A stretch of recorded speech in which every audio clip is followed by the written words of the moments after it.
Well, you've probably noticed gluten-free food is taking up more room on supermarket shelves and restaurant menus. It really is, but is going gluten-free for everyone? Or for most of us, is it just the latest diet trend that will quickly fade, like Atkins or zone diets? We sent Mary McKenzie to find out the facts in tonight's cover story. You notice something when you shop with Terry Meekins. First of all, she walks fast, and as she puts it, I don't go into the middle of the grocery store. No, she spends most of her time around the perimeter. Fruit, produce, and protein. And at 58, yes, 58, Terry is now 40 pounds lighter and the picture of health. This is one section I do go to, though. Terry, like so many of Dr. Jerry Mullin's patients, had problems Gluten-free bread. not just with gluten, but with bacteria in her gut. According to Dr. Mullins, the NIH said in 2011 that 60 to 70 million Americans have been diagnosed with a digestive disease. And Dr. Mullin believes that millions more are living with one and just don't know it. Keep in mind, Dr. Mullin is a Johns Hopkins gastroenterologist and one of the top docs in the country. But it's a real phenomenon. It's out there. Dr. Mullin's talking specifically there about gluten sensitivity. It's a reaction to the protein that's found in wheat, rye, and barley. It's getting a lot of attention lately. Some wonder if it's mostly hype. But for anyone experiencing symptoms like these, Diarrhea, abdominal cramping, and even extraintestinal symptoms, headache, fatigue, depression. Dr. Mullin stresses the importance of seeing a doctor sooner rather than later to rule out celiac, an autoimmune disease tied to gluten, which can have life-threatening complications.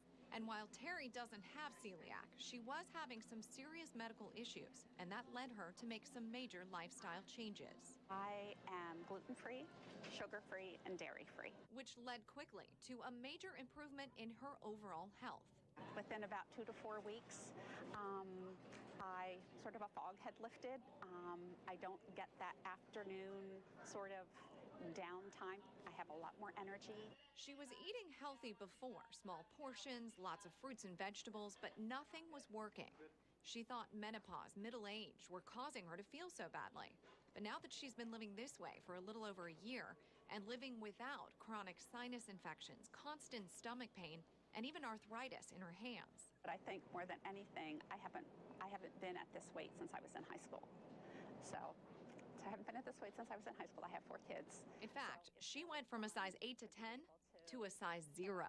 Gluten-free is not a diet. Ashley Koff is a registered dietitian who says many of our health problems and the solutions to heal them come from the food we eat. So is it a question of, are we allergic to food, or are we allergic to what's been done to it? And though it may seem like this whole gluten-free phenomenon came about in just the last handful of years, both Mullin and Koff agree on why we're seeing skyrocketing diagnoses. I think there's 2 concurrent possibilities. One is the way with hybridization, the gluten content in our wheat has increased over time.